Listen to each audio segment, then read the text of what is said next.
I just want to welcome you all here tonight. I'm so happy you turned out for this very important event. My name's Mary Richards, and I'm chair of the Democratic Town Committee in Clinton. I want to thank the Clinton Community Access Channel and Mark McNinn, who is the director here tonight, for filming the broadcast, for being civic-minded. It's an important program, so many who, unlike us in this room, have access to candidates up front, but many do not. So this is a voice for our candidates, and to share so we can share that information with them. It's nice to see people in person rather than just on a postcard coming through the door. So I wanted to welcome you all to Clinton, and I'm sure many of you said, I won't use the swear, but where the heck is Clinton when you heard about it?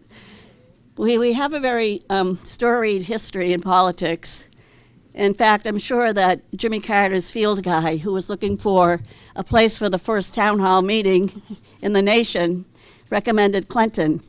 So we had that at the town hall in Clinton. We also had 5 United States congressmen born in Clinton. 2 ran from other states. We also have United States Senator David I. Walsh. So we have quite a history that way.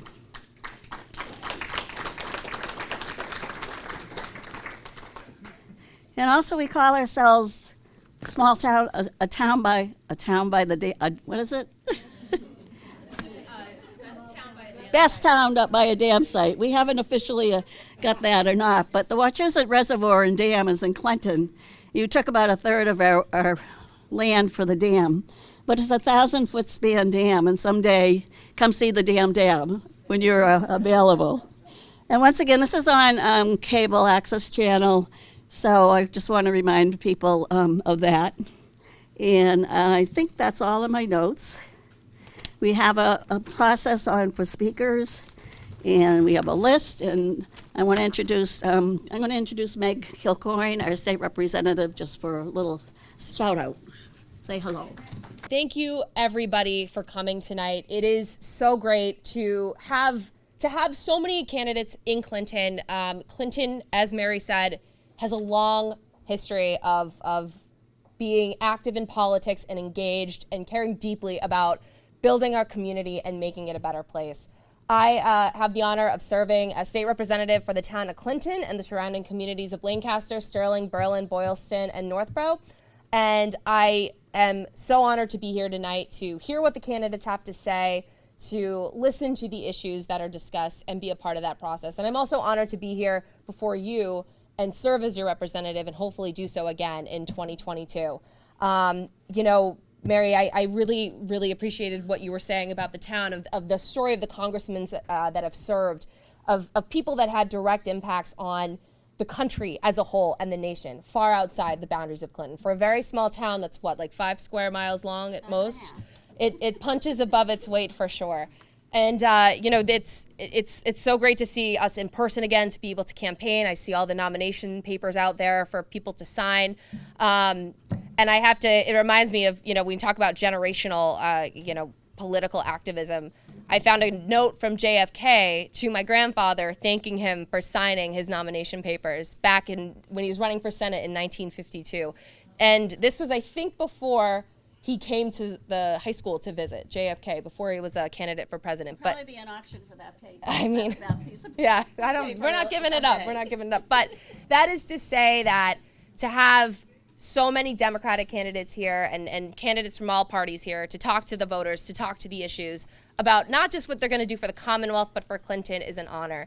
It's so important for all of us to work together to build a strong community, both here and across the state, and this is where it begins. It begins with these conversations. So without further ado, I will step aside to let the statewide candidates have the floor, but it's an honor to be here before you all. It's an honor to serve you, and just enjoy the night, and I hope that we all get something from it. So thank you so much. Thank you. It's now my pleasure to introduce our state senator, John Cronin.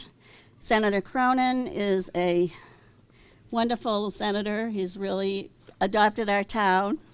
He's a West Point graduate and an Iraqi veteran of of the war. So without any ado, John, I appreciate you coming up.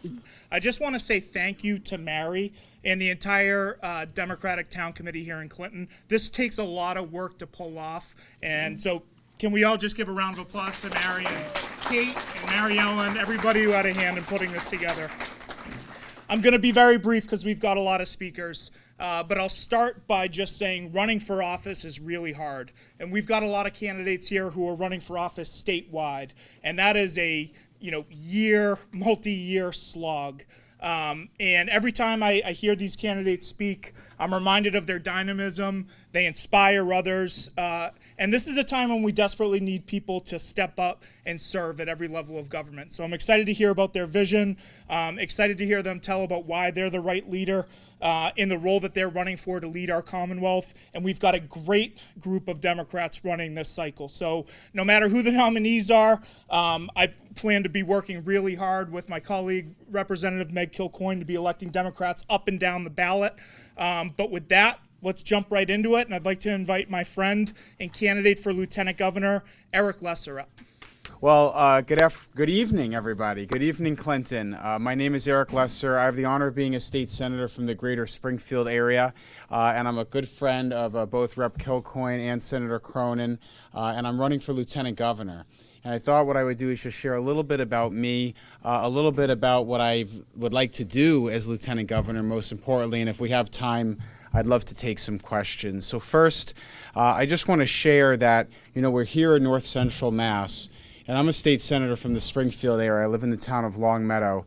And I just want you to know that if I'm at lieutenant governor, you're not going to have to worry about the regions of our state, in particular North Central Mass, having a voice in the corner office and having a voice at the highest levels of state government.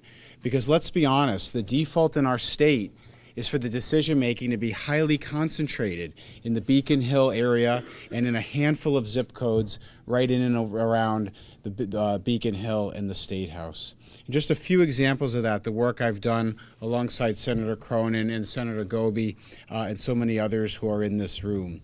At the height of the pandemic 2 years ago, we remember when all of our businesses were shut. I led the effort to get more than $600 million in aid out to our smallest businesses. It became trendy later on, and a lot of states copied us. But I wrote into that legislation that micro grants had to go first to communities hardest hit by the virus, and that the money first had to go to the small businesses most impacted. That program helped keep hundreds of barbershops, bodegas, restaurants, and dry cleaners and daycare centers open through the height of the pandemic. And just a quick question I want to ask. How many people in the room have either themselves or had a loved one, a child, a neighbor, a classmate, a friend, suffer from addiction? Almost everyone. At the height of the opioid crisis, I partnered with the Attorney General's office to pass new legislation to bring the price down of Narcan. We empowered communities like Clinton, and Clinton is a participant in that program, to buy their Narcan in bulk. For people who might not be familiar, Narcan reverses an overdose. If a first responder or a school nurse shows up at the site of somebody who's overdosed and has Narcan, the person is likely to live. If they don't have Narcan, the person is unlikely to live. And for the last 8 years, I've been working on an issue that we will get done when I'm lieutenant governor, which is connecting our state by rail. From Pittsfield through Springfield, through Worcester to Boston. We will connect our state. I see a few people applauding. We had a big moment this week when it was announced that the state is going to get behind the federal infrastructure plan to make this project happen. So why should Clinton care about this, even if you might not necessarily live right on the line? Well, first of all, this would be the single biggest climate reduction project in our state's history. It would take thousands of cars off the road and clean our air. It would create thousands of units of new housing when we know the price of housing is crushing families. And it would create thousands of really good jobs, especially in areas of our state that have been left out, let's admit it, been left out of the life sciences and high-tech boom in certain zip codes of Boston. So I know there's a lot of candidates to get through. I don't want to monopolize the evening. I do just want to ask for your support. If you are a delegate at the convention in June, I would love to have your support, your partnership as we build our campaign. We are going to really prioritize those big issues that we know are holding us back. I think we're all proud of Massachusetts. We're proud to be from Massachusetts. We're proud of our progressive history here, but it's getting harder and harder to live here. It's too expensive. Costs are going up. Our transportation's outdated. Our housing is driving families away.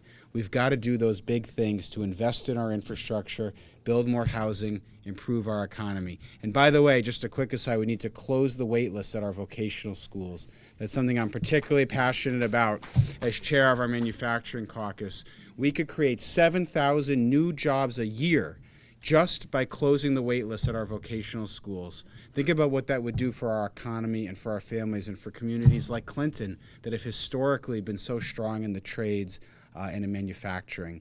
So with that, I'm old-fashioned. I was always asked, you got to ask. I'm asking for your support. I'm asking for your help as we get this campaign started, and I'm asking for your support at the convention. Thanks for having me. Yeah, happy to take questions. Yeah. And I'm grateful to have the endorsement and enthusiastic support of John Cronin. You really have a great leader here, Senator Cronin, and my friend Senator Gove and Rep. Kilcoin as well. Just do incredible work on behalf of your region, North Central Mass. I got to admit, as a Western Mass person, it's not easy at the State House, fighting for our communities outside, outside those zip codes inside Boston. So they do a really great job. Yeah, happy to take. I'm happy to call on people. I don't know if John, you want to call on people. Yep. Did everybody hear the question about is the new housing that's proposed or the new housing that we need to build? Let's be honest, right? We need more housing. Is it going to be green? And so the answer on multiple fronts is yes. So we actually have legislation that we passed in the Senate.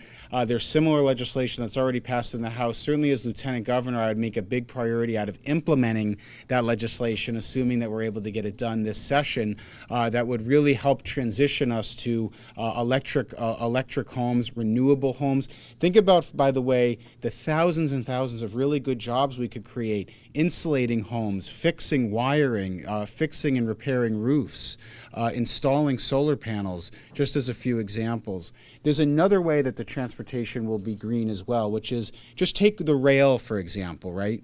If you build the rail link and then you surround around those stops transit-oriented development that's denser, that's walkable, that connects people to transit, that means people are going to be less reliant on cars. It means less traffic.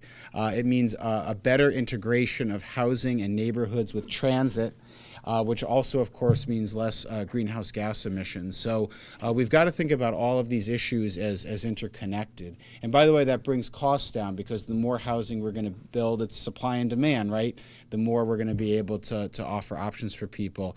And by the way, we've got to make sure that the housing is accessible, especially for our young families and people on fixed incomes. I mean, we can't keep doing what we're doing in our state, which is seeing double-digit rises every single year in home prices, in rents. I mean, it's just not going to work. People are not going to be able to stay here, and we've got to be able to do it in a way that also is green. And transit is a really big part of that because that's what kind of gets people out of cars, gets people walking, and helps cluster development around the transit stops.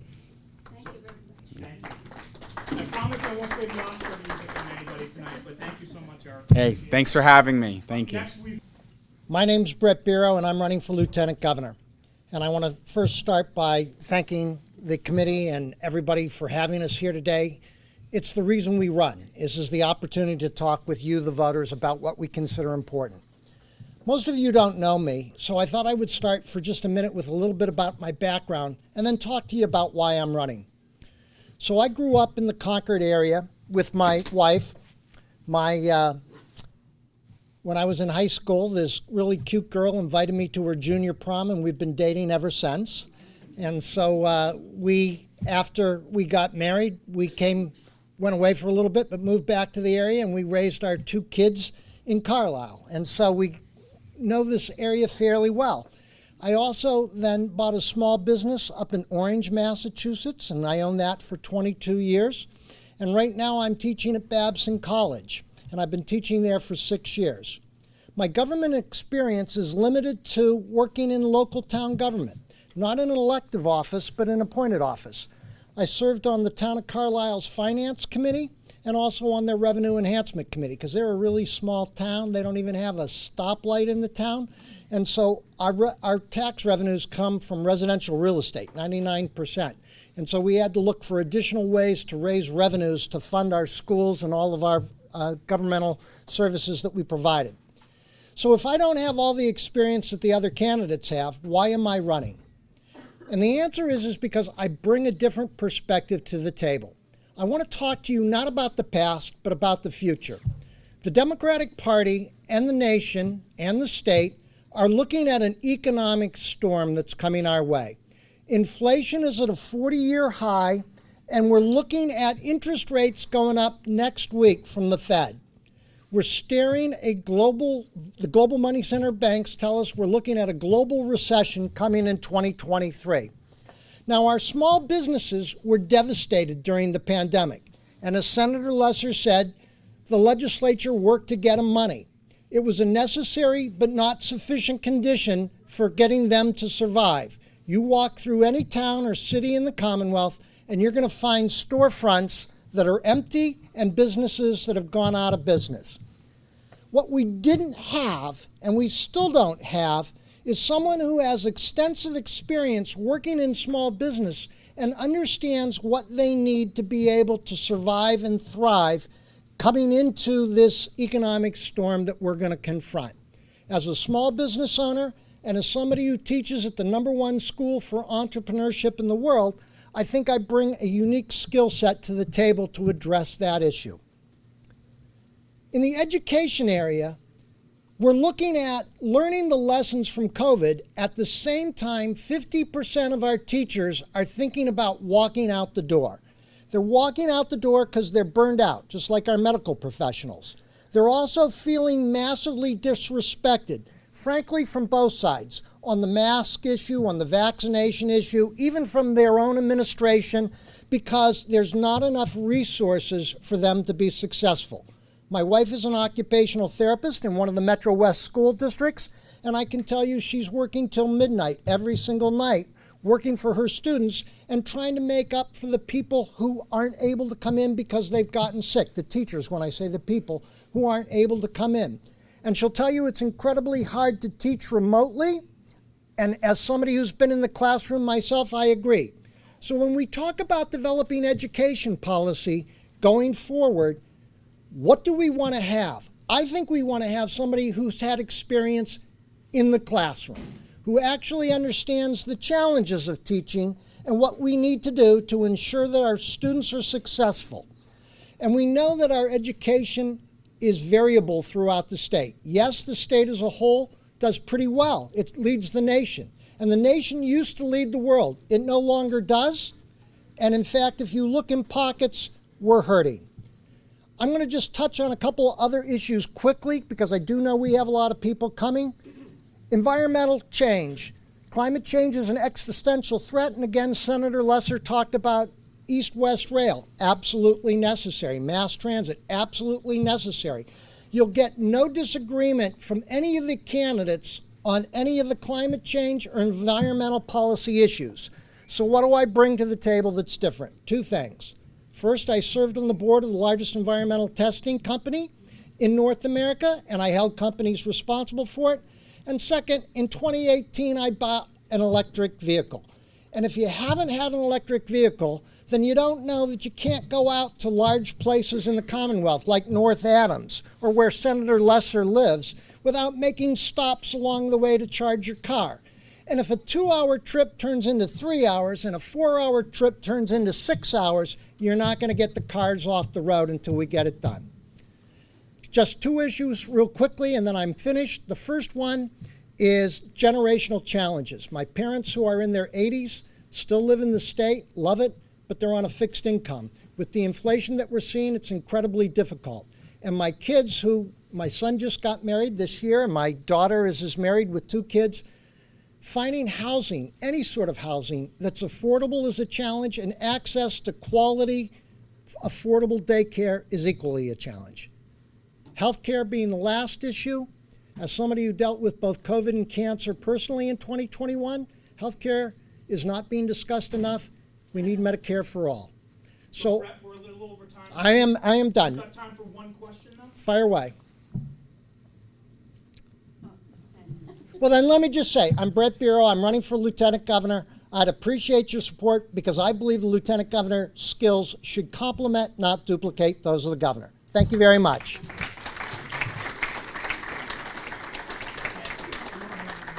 Thank you, everybody. Thank you, Mary. Thank you all for being here tonight. It's an honor and a privilege to join you. I am State Representative Tammy Gove. I am running for Lieutenant Governor because I believe that we deserve leaders in the corner office who are putting our health, our well-being, and our dignity at the heart of decision-making. And I believe that in a state that is as rich in resources and culture and history as we are here in Massachusetts, there's no reason why any person or region should be left behind. A little bit about myself. I grew up in the city of Lowell. I was very lucky in that my grandfather had been in the Carpenters Union. That put my family on solid economic footing. It meant that my parents were able to buy a 2-family home. They rented out the upstairs apartment. That allowed them to stretch their wages, and we were able to weather the economic storms of the 70s and the 80s.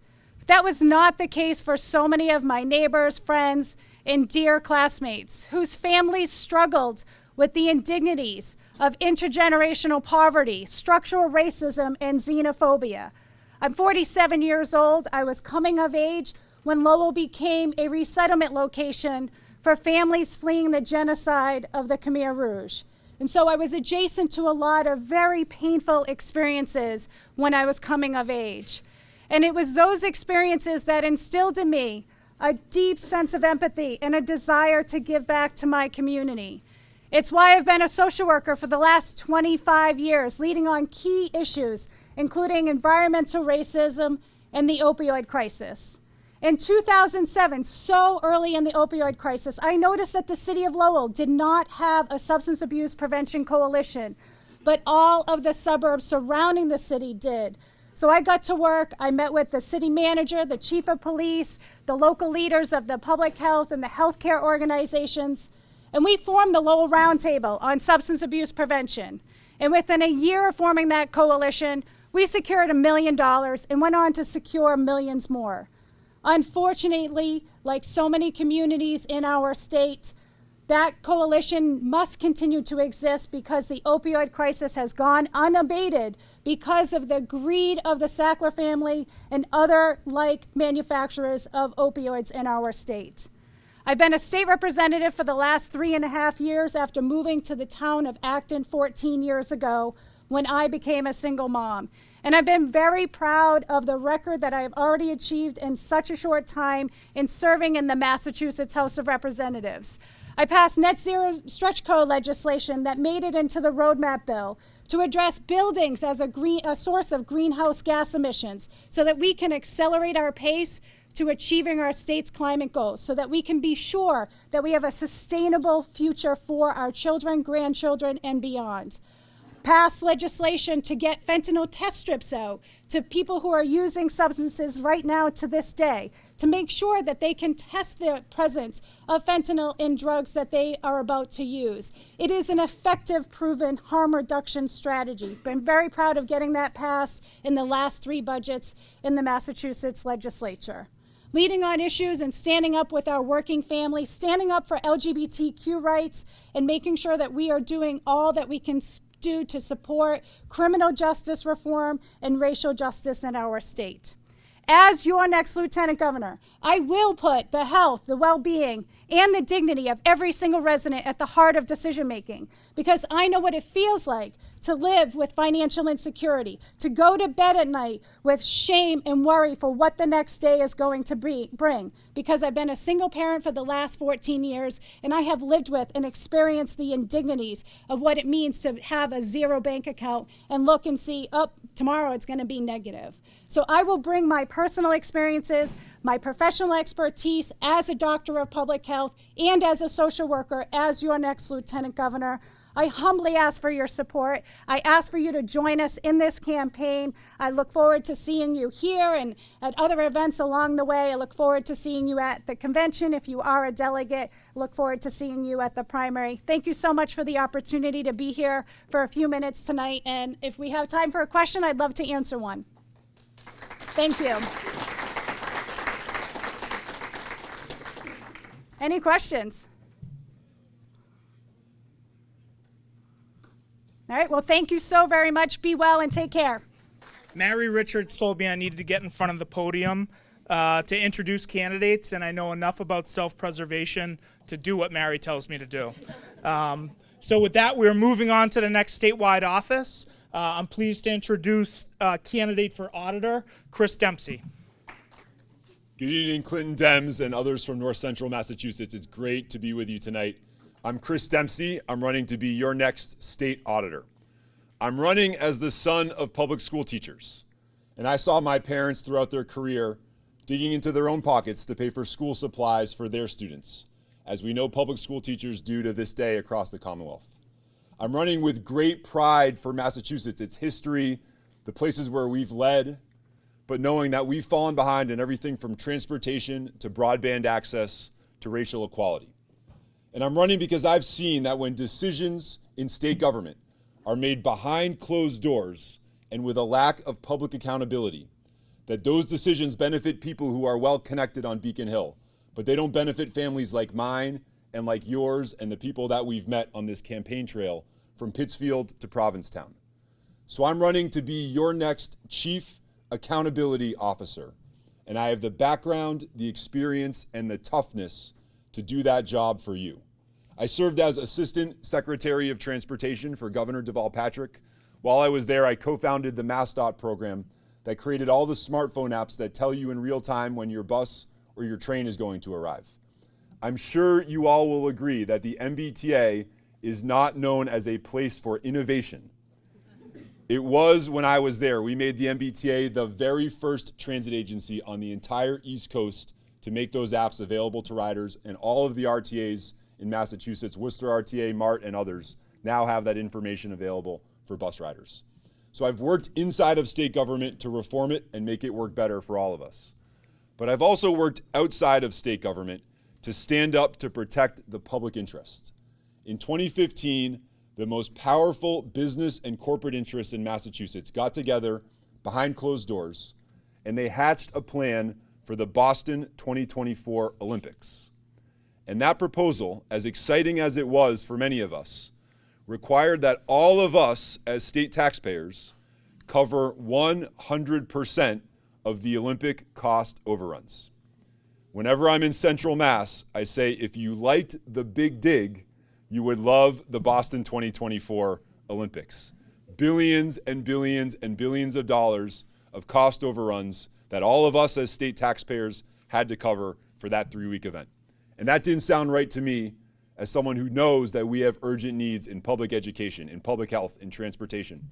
And so I co-founded a group called No Boston Olympics. And we got outspent by those titans of industry 1,500 to 1. They spent $15 million. We spent less than $10,000 on our side. But we won because we had two things going for us. Number one, we had the facts and the data. And number two, we had so many of you. We built a true grassroots campaign. And my takeaway from that effort is when you put good data and information in front of the people of Massachusetts, in front of all of you, we make smart decisions. And fundamentally, that is the job of the state auditor, to dig into the executive branch, to figure out what's working, what's not working, and how things need to change, and then to put that information back in front of all of us so that we can build a stronger Commonwealth together. As state auditor, I'll make the office a national leader on climate by making it the first in the country to incorporate carbon accounting into our audits of state agencies. I see Senator Cronin standing up, so my time is short here. Let me end with this. I live in the first floor of a triple-decker with my amazing fiance, Anna, about 2.5 blocks from where I grew up and where my public school teacher parents still live. And Anna and I are looking forward to starting a family together. We want that to be in a Massachusetts that is the best that it can be. That means making Massachusetts state government the best that it can be by making it more transparent, more accountable, more efficient, and more fair. And that is why I'm running for state auditor and asking for your support today. Again, I'm Chris Dempsey, candidate for state auditor. Thank you.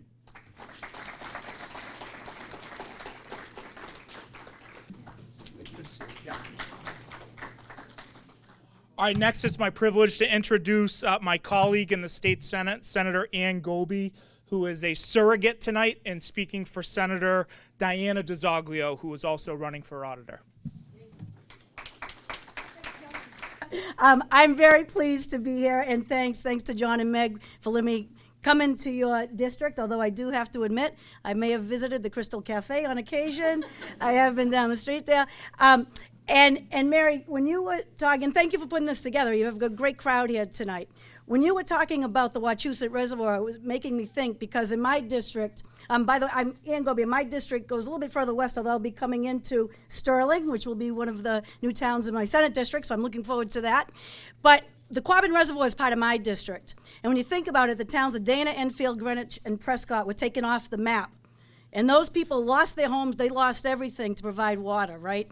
And I think, for me, when I think about people who are running for state office, I want people to understand the sacrifices that people have made in our area that are not Boston-centric, that think about us, that realize that the blue in this stands for blue collar, right?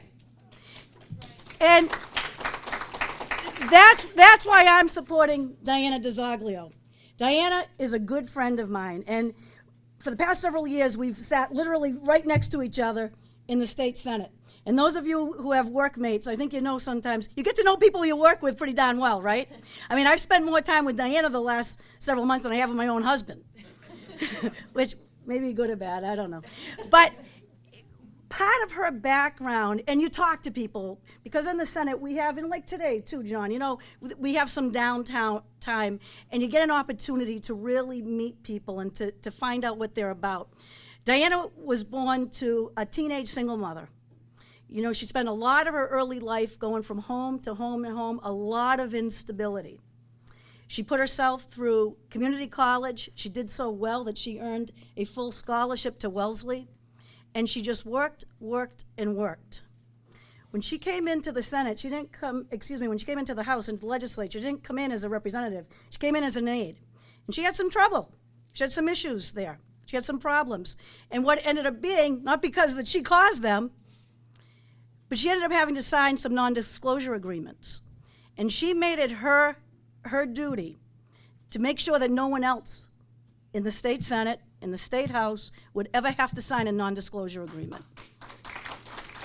And she stood up, and she continues to do that. And as an auditor, you want not just a watchdog, you want a bulldog. You want a bulldog. And she is. When she gets an issue, she does not let it go. And I've said that to her. She's like a dog with a bone. She doesn't let it go. But she does it for the right reasons. Being an auditor, you need transparency, you need to work, you can't give up, and you can't be afraid to face the people that, and tell them no sometimes, or go after the people that maybe they don't want you to go after them. She is not afraid to do that because she has done that. So I'm just asking for your support. I'm hoping that you'll consider Diana. She's a good friend of mine, and I wouldn't be standing here. I don't do this for a lot of people, but I do it for her. So thank you. It's my pleasure to introduce two surrogates for the candidates running for Attorney General. The first, I'd like to invite James Leo Bedard to speak for Quentin Palfrey. I'm here to talk about Quentin Palfrey because I've known Quentin Palfrey for a long time, and I should honestly just tell you who I am and why I'm here for him. I've spent my life fighting for people who have been dealt a very difficult hand in their lives. I've been a mental health counselor at UMass, a researcher at UMass. I'm currently running programs in Worcester County for people with developmental disabilities, autism disorder, behavioral disorder, dual diagnosis, you name it. Folks who are suffering from the opioid epidemic, I've stood up for them my whole life.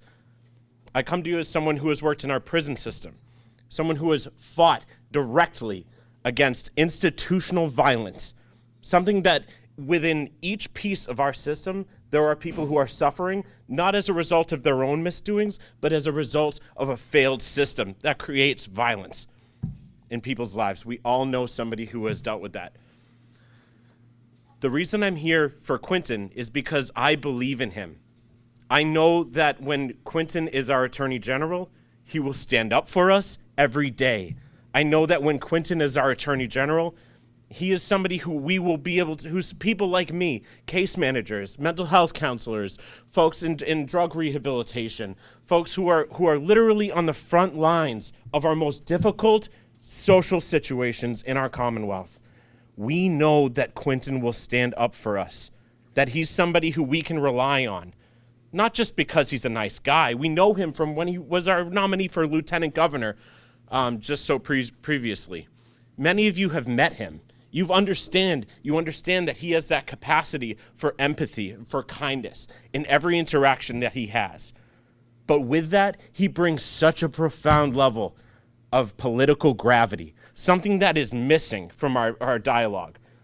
With one hand, where he can be a strong leader for us in taking on Trump and fighting against voter disenfranchisement, and with another, having an empathetic listening ear, someone who truly listens to the people who are struggling the most, who deserve help, who deserve to have someone on their side. Oh, my phone froze up. Hold on. I practiced this in the bathroom. I hope no one heard me. So let me tell you a little bit about Quentin's background if you haven't met him yet. So as the first chief of the healthcare division of the Massachusetts Attorney General's office, Quentin has sued insurance companies that prioritize profits over people. He worked in the Obama administration in the White House Office of Science and Technology, working on issues related to jobs and competitiveness for our country. As acting general counsel at the Department of Commerce, he helped the Biden administration prepare the launch of the Build Back Better initiative. Quentin is committed to making it easier for people to exercise their constitutional right to vote. We know that our constitutional right to vote is under attack. You turn on the news any given day and they're talking about election coverage. We're actually talking about voter disenfranchisement. We don't have that too much in Massachusetts, but in other parts of the country, it is a very different situation. That's why Quentin created the Voter Protection Corps, to fight against voter disenfranchisement, to empower communities who have been left out constantly, generation after generation, election after election. And honestly, I'll end with this. When Quentin is standing there as our people's attorney, he's going to protect consumers from scammers. He's going to use the power of the office to inject urgency into the climate crisis that we all know is happening, and we have to address it now. I know that he's going to stand with our workers to fight against wage theft. I'm from Worcester. We deal with issues of wage theft and union issues constantly, and we're constantly on the front line fighting against wage theft. Quentin will stand with us. We need him for that. So honestly, I'd be happy to take any questions, and I'll make my way around the room. I hope to meet each one of you. I'm one of your Democratic State Committee members. I hope we can have a good conversation and keep an open mind about Quentin Palfrey. I believe that he would be a fantastic Attorney General for our state. Thank you for listening. All right, next up, we've got our second candidate for Attorney General, surrogate for Shannon Lease Reardon, Hunter Field. Good evening, everyone. Thank you all so much for having me here today. My name is Hunter Field, and I am organizing with Shannon Lease Reardon's campaign for Attorney General. And it's really nice to see all these faces out here. It's been a while to have a nice in-person event like this. So thank you again for the time. Shannon Lease Reardon is a labor attorney who spent the last 20 plus years working on behalf of working people all across the country, from sex workers to tech programmers, to ensure that they were not being taken advantage of in the workplace and to put hundreds of millions of dollars back in their pocket that were taken from them. Shannon, before she was an attorney, she started out fresh out of undergraduate as an activist in New York, working with Bella Abzug to organize and get women registered to vote in the state. And really, I would say that her civil rights activism and passion bleeds into the work that she's done as a labor attorney. In many ways, labor and workers' rights is something that unifies all of us from different backgrounds to ensure that people are not being discriminated against in the workplace, misclassified in ways that have negative impacts on their life, and many other instances. And I've found time and time again that Shannon's ability to fight for people from all different backgrounds, just so that they can have what is such a core American principle, the ability to provide and to work and not be taken advantage of in the workplace. It's a really powerful tool. Just a little bit about me. I actually met Shannon back in 2019 when she was first running for Massachusetts Senate. And I instantly just thought that it was she was a great candidate to work for. People were very receptive to hearing all the things that she had to say about representing working people. And so I actually ended up getting involved at her law firm afterwards. I was thinking about attending law school, and I definitely learned a lot at the firm, including the fact that maybe law school might not be for me. But it was a very eye-opening experience. Two things that I learned that I thought were very eye-opening, like I said. One, just how powerful this type of advocacy can be. Shannon, of course, is an attorney, and she was bringing lawsuits forward, litigating on behalf of clients time and time again in court. But really, it's in many instances, there are folks who didn't know their rights, or their employers would shield their rights or hide their rights from them, and otherwise they wouldn't be bringing cases like this to take back wages that were stolen from them. Shannon advocating on behalf of those people was very powerful. Time and time again, people would just thank me for the work that we did just to help them and to put money back in their pockets, especially at a time during the pandemic when, I mean, it's really, we've seen a wave of organizing and workers' rights all across the country, in part because it really became so clear at how many instances people are taken advantage of. And so the other thing that I learned at the firm was just how Shannon, the way that she could work with other attorneys and young associates, people who were coming out of law school, very idealistic, very passionate about fighting for people and helping. Shannon knows how to use that enthusiasm and to help guide those attorneys to accomplish what they want. And that is something that, as Attorney General, obviously, you have to give marching orders. The cases that you bring, you have to help delegate, you have to assign people where their strengths are, and Shannon has done so for the last 20 years as a partner at her firm. So, in short, I think she's a great choice for Attorney General, in part because right now is such an exciting time for workers' rights in this country, and Massachusetts can lead on that front, just as we do in others like healthcare and education. Shannon wants to take that to the office of the AG, and that's part of the reason why I'm here today. So thank you all so much for your time. I'd love to take a question if we have the time. For those of you that weren't here earlier, I just wanted to remind candidates that who weren't here that we're on Community Access Channel in Clinton, just so for your edification. They say you're a nobody until you make Clinton Access TV, so it feels like I finally arrived tonight. It's good. All right, next up, I have the personal pleasure to introduce our District 7 Governor's Counselor. He's a son of Central Massachusetts, and a lot of you know him very well here in this room, Paula. So I'm Paul DiPaolo. I've had the honor for the last year and a half to represent Central Massachusetts on the Governor's Council. On the council, we have the very important work of approving our state judges, parole board members, attending to commutations and pardons.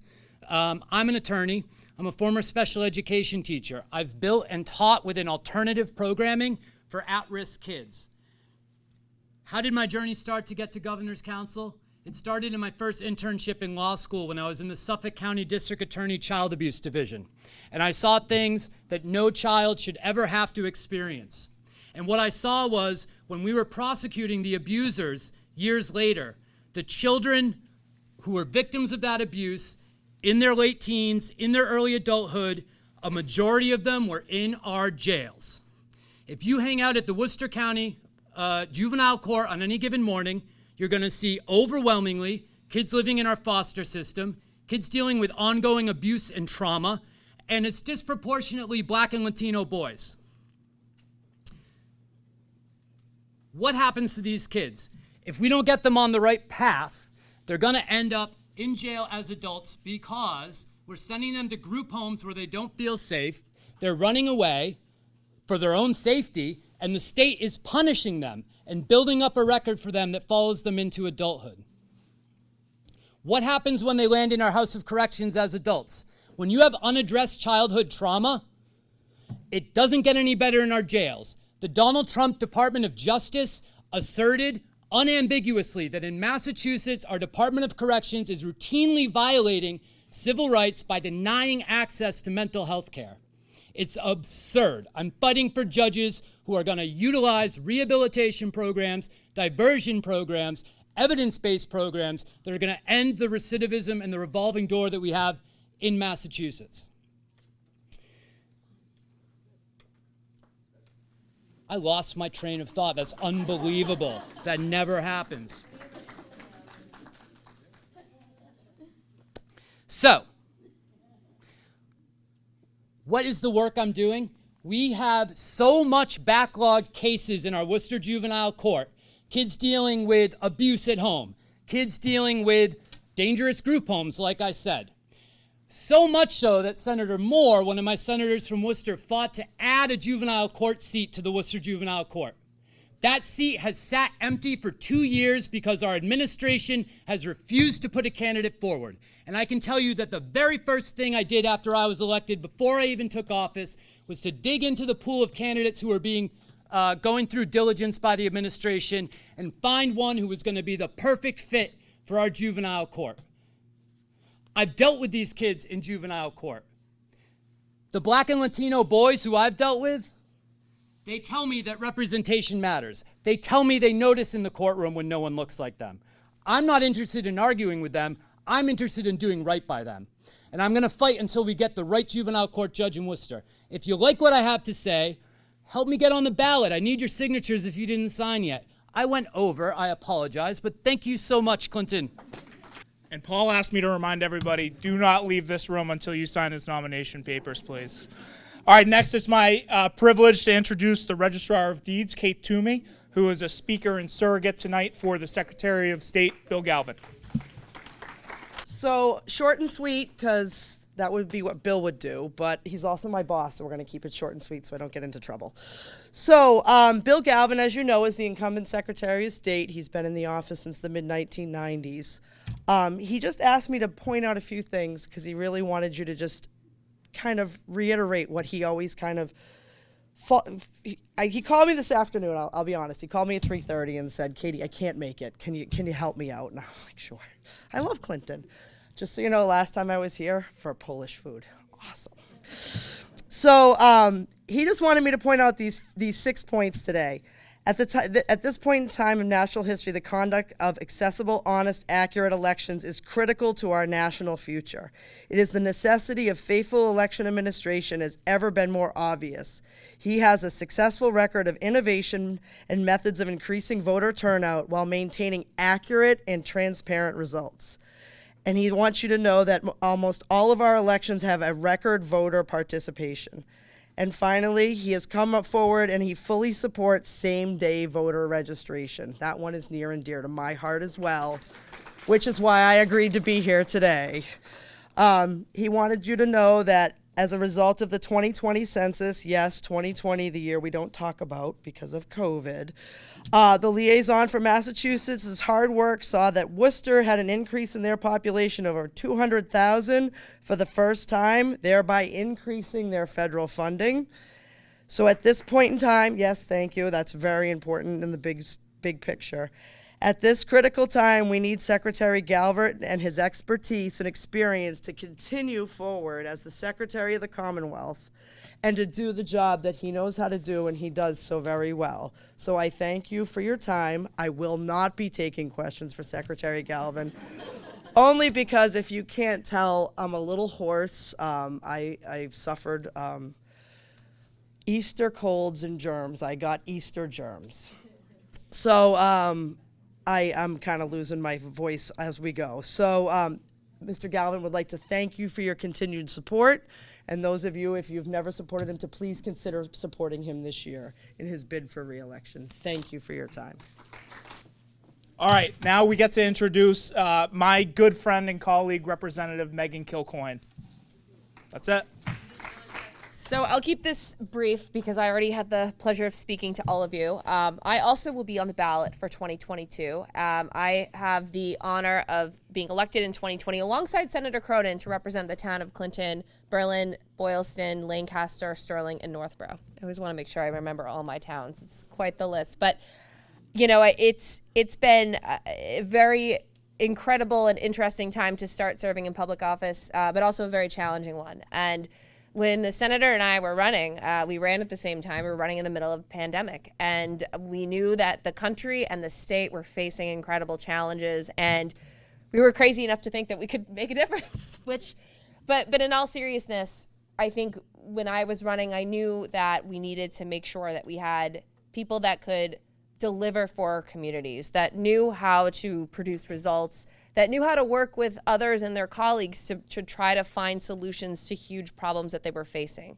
And when we started in 2021, you know, the pandemic was still at its height. We didn't know if vaccines, when they were going to come out, when they were going to be available. And it's incredible to think nearly a year and a half later, we're finally being able to be in a room with each other. And despite the incredible challenges that faced our public health, that faced our economy, we're starting to see progress in some of these issues. But there's still so much work to be done. I am very proud of the work that we have been able to accomplish. The Senate, working with alongside my colleagues in the Senate, with Senator Cronin over here, and then Senator Chandler, along with Senator Eldridge, and I'm excited to soon work with Senator Gove to represent Sterling. We've brought over $1 million back to the district alone, in addition to supporting a multitude of programs that are going to bring more aid back to our towns. The House just finished its budget deliberations. We're able to invest in our schools, invest in childcare, invest in workforce development. We also passed a policy initiative within that to end child marriages, and a multitude of other things that are going to make a huge difference in the lives of so many. I was able to both pass funding directly to our towns, you know, to build off what the Senator Gobe talked about, the towns of, when she was equating the Wachusett Reservoir to some of the areas in the Quabbin in her district. That's something that's that's been incredibly important to the history of this town as well. All of us who grew up here have heard the stories of what it took to build the dam, of what the people sacrificed. Anybody that's gone to St. John's Cemetery down in Lancaster, the reason it's in Lancaster is because the original cemetery is now underwater, except for the tip of Cemetery Island if you walk along those trails. As a result of that, you know, we've been able to, prior to me getting elected, my predecessors in this role were able to secure funding to the town of Clinton as a result of that. And I'm pleased to say in the House, we managed to protect that funding. And I can't wait to work for Senator Cronin to make sure we keep that in the Senate and bring it back to our communities. I also want to just point out, you know, we have to work with our municipal leaders as well, and we're very lucky to have incredible ones. I know you don't want me to do this, but Sean Kerrigan is right over here, and I want to just give a shout out. You guys have been incredible. Oh, and Julie, is that you back there? Oh, yes. I didn't see you. So we have two members of our esteemed select board here. I want to say Julie Peruz she's the second or third woman ever elected. Third woman ever elected to the select board in the town of Sterling, and yes. And recently, we were able to pass, with the help of our municipal partners, a local bill that would actually make sure that instead of being referred to as select men, we are now the select board, which is a really important, yes. We still have so much work to do when it comes to equity in our government. I actually was the first woman to be elected a state representative to the town of Clinton. And even though, you know, it's just a word change, it sends a message that we want everybody to feel that they can serve, that we want people equally represented in government. And so I'm just very lucky that we have leaders that recognize that importance, that want to work with us so we can get that done. And what I'm basically saying is to say, all of this is to say is that I am incredibly excited about opportunities that are facing our communities. Oh, and I also want to recognize Alex Turner. I'm sorry, I didn't see you here. A wonderful select board member of the town of Lancaster, another great municipal partner here. And if there's anyone else also on any of the boards, please raise your hand so we can acknowledge the incredible work you do. we have so much work to do. I've been incredibly humbled and privileged to have a small part in moving our towns forward into the future, to build a Commonwealth that is going to serve all and to keep building on our communities. And I want to just do a quick also shout out, Congresswoman Lori Trahan unfortunately couldn't be with us tonight, but she has worked so tirelessly for all of our communities, including the town of Clinton. Senator Cronin and myself recently celebrated the a check presentation for the Presentation Apartments up in Clinton. This is an important housing authority that serves seniors in our communities, and it was built, I think it was built in the 1950s. I'd have to check on that, but needless to say, it never had a sprinkler system, which is an incredible, which is a very scary thought. And we were able to, Senator Cronin and myself, when we had the opportunity to divvy up some of the ARPA funds that our federal partners were able to send to the Commonwealth, we're able to direct money towards that project. And I'm really happy to say that's moving forward, so we will have a safer, dignified housing for our seniors here. But that, yes. But that work would not have been possible. We would not have had the opportunity to get those funds to advocate for our community had it not been for a partner like Lori Trahan in Congress fighting to bring those back. She's been a great partner to work with and somebody that we want to bring back to serve our towns as well. So with that, I know I'm over, I'm sure. No but Oscars music for you. yeah, I was in charge of the timer, so I guess no one's timing me. But thank you all for coming. I'm so happy to be here. And yeah. All right, now I am very happy and so pleased that all of us could be joined tonight by somebody whose candidacy I'm very excited about and somebody who has been a champion of working families and a fighter for all of us here in Massachusetts for a long time. It's my privilege to introduce our Attorney General here in the Commonwealth, Maura Healey.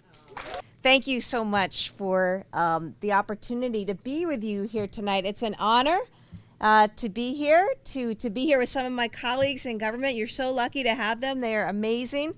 Senator Cronin and, of course, Senator Gove and Representative Megan Kilcoin. You know, I knew Megan when you knew Megan when. Isn't it fantastic that she is, you know, now doing this? And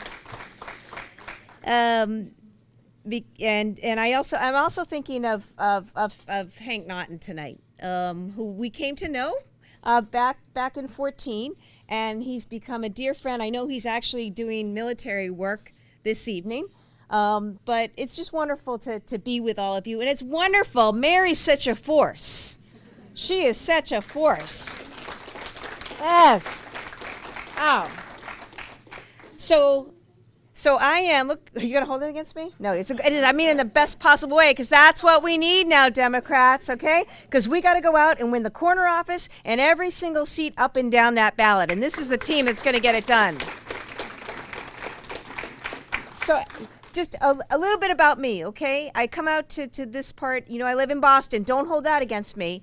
But I love our whole state, and I've got offices around the state, including one nearby in Worcester. But I grew up in a small town in rural New Hampshire, in Seacoast, New Hampshire. My parents are from Newburyport, Mass., but we grew up just over the border. Now, when I was about 10, my parents split up.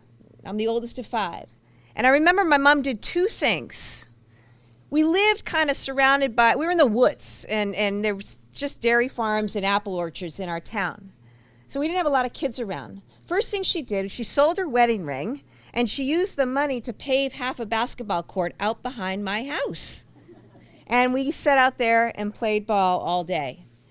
The other thing she did is she went back to work. She was a nurse. And I remember as a kid, I lay in bed listening to her car pulling out the gravel driveway, 5:30 in the morning, to go down and take care of an elderly man down the street, bathe him, feed him, clothe him, the whole bit.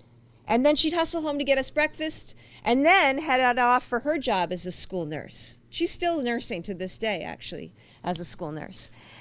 I think from those experiences, you learned a lot about hard work. You learned a lot about resilience. People helped us out. They used to drop off bags of clothes. Somebody even dropped off a car one day. We all worked. I waitressed my way through high school, college, and law school, mostly at Hampton Beach, including at the Hampton Beach Casino, which is a music hall, not a casino. And then found my way to Massachusetts, where I was a basketball player. I studied, but I was a basketball player at Harvard. And then I continued to play a couple years professionally overseas. I'm obviously a point guard at 5'4". But the thing and the reason I tell you that is because Point guards like assists. Their job is to make a team play together. And that's what I've tried to do the last few years as your Attorney General. The point guards also need to never be afraid to drive the lane and take on some of the big guys. And so, we were there, taking on ExxonMobil, taking down the Sacklers and Purdue for the damage they did to so many, standing up to a corrupt, illegal former president. And at the end of the day, I think centering the work of that office on the people of this state, the people of this state. I'm not going to change that formula as governor. We live in the greatest state in the country. We have the greatest schools and businesses and innovations and research and human capital and intellectual capital and a spirit of being first. But right now in our state, there are a lot of people who are hurting, who are not enjoying that economic mobility or prosperity. As governor, I want to invest in them. I want to invest in transportation, invest in housing, invest in childcare, which is holding so many people back from the workforce. Invest in workforce, invest in our people. I want to bring more mental health services to every region of the state, every school, every community, because right now, I don't know a family that at some point or another doesn't need access to mental health or behavioral health services. We've still got an opioid crisis and substance use disorder that we deal with every single day. And I promised you, I put out a plan recently, I will be the most aggressive governor when it comes to addressing the climate. This is an existential threat. It is also a huge opportunity for our state. And my plan does things that haven't been contemplated before, creating a climate chief that will sit across and make sure that all our agencies, transportation, housing, economic development, are driving a climate agenda, doubling our wind targets, quadrupling our storage targets, and doing as much as we can with solar, provided it's not involving cutting down trees, but rather, on brownfields, industrial sites, on rooftops and the like. We can do this. And Massachusetts has a clean tech innovation sector right now that is going to power the rest of the globe. We ought to harness that and seize that now. And so these are some of the things I want to work on as your governor.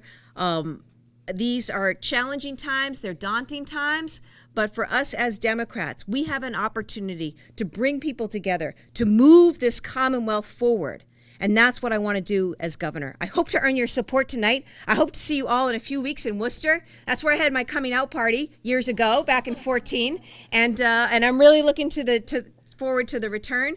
And I want to thank you, all of you, importantly, for the work you do day in and day out on behalf of the residents of Clinton and communities around here in talking about and living what it means to be a Democrat and how we can take care of people and families. So thank you, and thank you, Mary.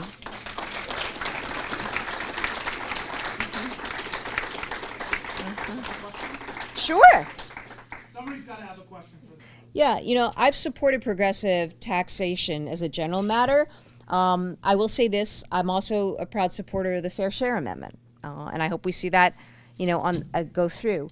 So I think those are important things to talk about, and try to work on as we think about the kinds of tax measures that we have in place, including right now tax relief, particularly for lower income folks. Who are really, people are suffering generally, but there's probably a variety of things that we need to do. And I hope to have the opportunity to work with the great folks in the legislature at tackling some of that. Yes? Question? How are you going to address that? Right, and forgive me, what is your name? I can't read. My name is Angela DeVivo. Oh, thank you. My eyes are terrible. But yeah, Angela, thank you. Nice to meet you. So I guess I'll say a couple things. Look, my experience as Attorney General, I was the one going after a lot of those for-profit predatory schools that were siphoning off, veterans, lower income folks, first in their family to go to higher ed, right? And leaving them saddled with tens of thousands of dollars of debt and worthless certificates and degrees. I also recognize, Angela, that a 4-year degree isn't the recipe or the ticket for everybody. And I think with more interest in vocational schools, it's a recognition by people like, these are the jobs, and I can go and learn this and maybe not have the debt that others have incurred and be in a great paying job with a career of professional development ahead of them. So I am big time about working with colleagues and, doubling down on what is working. Because kids shouldn't feel, I know that. The same thing, I hear the same comment in other communities around the state, that things are just oversubscribed. So let's fix that. And right now, we should be looking at the industries. We've got some amazing, we're the global epicenter for life sciences here in Massachusetts. We got to fight to keep that. And we've got to expand the manufacturing and other things associated with that right across the state. We got the same opportunity when it comes to clean energy and tech. And there are all these jobs that go along with that. So how do you make sure that you have vocational and technical schools with the curricula, with the training, so that people are ready to go? People are ready to go. Community colleges as well. I'm a big proponent of and supporter of funding there, because at the end of the day, that's where most are going to end up in terms of their career and in terms of their education. And you know, that should be made to work for them. Thank you. How about another round of applause? All right. Thank you again. So there is some unfortunate person in this room that has to follow General Healey. And as the master of ceremonies for tonight, I'm pleased to say I've decided it won't be me. But we've got another dynamic candidate here. I'd like to invite Tanisha Sullivan, who is running for Secretary of State, to join us and for her remarks. Wonderful. So Mary just told me to project. Fortunately, I grew up in a Baptist church, so we'll be all right tonight. I am Tanisha Sullivan. I'm running for Secretary of State. It is wonderful to be with you tonight. I'm super excited about this campaign, and I'm there every time I have the opportunity to be in community like this. I get re-energized, and I'm just reminded that our democracy, even though many of us are a little disappointed, a little frustrated, and questioning what's next, that our democracy will be just fine because of folks like you in this room, because we're all still believers. We're all still deeply committed to rolling up our sleeves and making sure that this great experiment does truly deliver for all people. And so I want to thank you for being here tonight, and for being here tonight so late. Okay. Just quickly, by way of background, I grew up in Brockton. I am the daughter of a public school educator. My dad spent 40 years working in Boston public schools. And my mom is a small business owner. She started 3 businesses from our home in Brockton. 2 of them were focused on providing much needed child care to working class families. The first she started for herself, and then quickly realized that there were other women in the community who wanted to do the same. And so my mother brought them together and created a system where they could be supportive of one another to ensure that they could all be successful. Her third was to co-found and publish what was known at the time as the Black Pages of New England. And that directory was created to, once again, connect business owners, small business owners, to one another so that they could be supportive of each other, to ensure that they could be successful. I always like to share a little bit about my parents. My dad's deep commitment and belief in public education, and my mom's deep commitment and belief in the power of small business community to really strengthen our communities and to bring about greater economic opportunity for folks, because that really has informed the decisions that I've made and how I've chosen to serve in community and what brings me to this moment. I am now in my 20th year of legal practice. I am the former chief equity officer in the Boston Public Schools. I served as the inaugural chief equity officer, helping the district really put together its framework for educational equity, ensuring that all kids have access to a quality education. And I have the honor of serving as the volunteer president for the NAACP in Boston. It is through that work that I've had the opportunity to roll up my sleeves in rooms like this. That's why I can walk in here and say, I'm home, okay? And rooms like this, and communities like this, working alongside folks who are deeply committed to the advancement of economic, racial, and social justice, and believe deeply that the answers, that the solutions reside in our communities. It is through that work that we've been able to deliver on greater educational equity for our children in our public schools. It is through that work that we've been able to deliver on more supports for small business owners, and I'm talking about the micro Main Street business owners like my mom. It's through that work that we've been able to deliver on greater health equity for vulnerable communities. I share that to say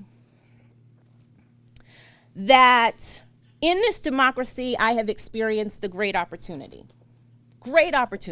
I'm a beneficiary of the goodness. But I've also had the opportunity to experience some of her failures. And I'm still a believer. I'm still a believer. I'm still a fighter. And I believe that in this moment, when our democracy is truly on the line, when so many people are questioning what is next and are we really going to make it through, that Massachusetts has the great potential to serve as a beacon for the rest of the country of what a strong, vibrant, and expansive democracy looks like, not just for some of us, but for all of us. And there is no office in our government, and I know you just heard from A.G. Healey, but there's no office in our government that has more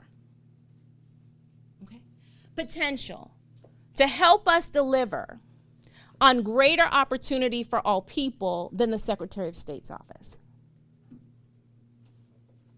And that is because it is through that office that we have a gateway to every opportunity that this democracy promises.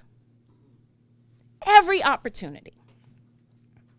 Now, I shared with you I'm a civil rights leader, and so we know that in this moment, the fight for our democracy, specifically around the protection and advancement of voting rights, is real. I can assure you that there's no one who's going to fight harder than me to make sure that here in Massachusetts, we're not only protecting voting rights, but we are advancing voting rights to show the rest of the country how it can and should be done. And there's no one who's going to fight harder than me to make sure that we are not only protecting the ballot box, but that we do have safe, secure, and accessible elections, because I know what the alternative presents. But I also know, as someone who is still a believer, that a strong democracy, the one that we all deserve, requires more than just voting rights to be secured. It requires that a Secretary of State, as the Chief Information Officer here in the Commonwealth, is fighting to ensure that public records are transparent and accessible, not just for some of the time, but for all of us. Making sure that we in community have access to the information we need to be active participants in our government, so that government isn't happening to us, but it is happening with and through us.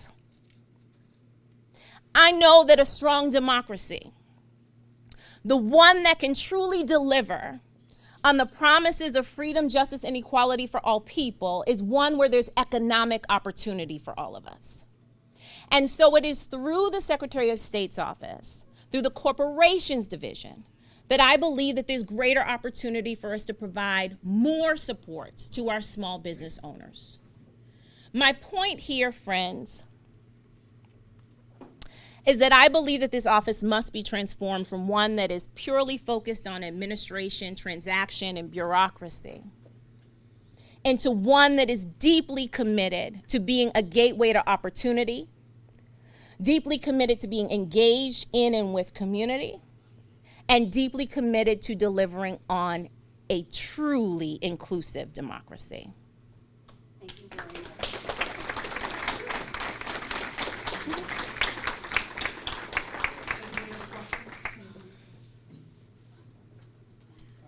No questions? This is good. Thank you. Oh, can I say? Thank you again for the opportunity to be with you. I hope to earn your support on June 4th for those of you who are delegates at the Democratic Convention.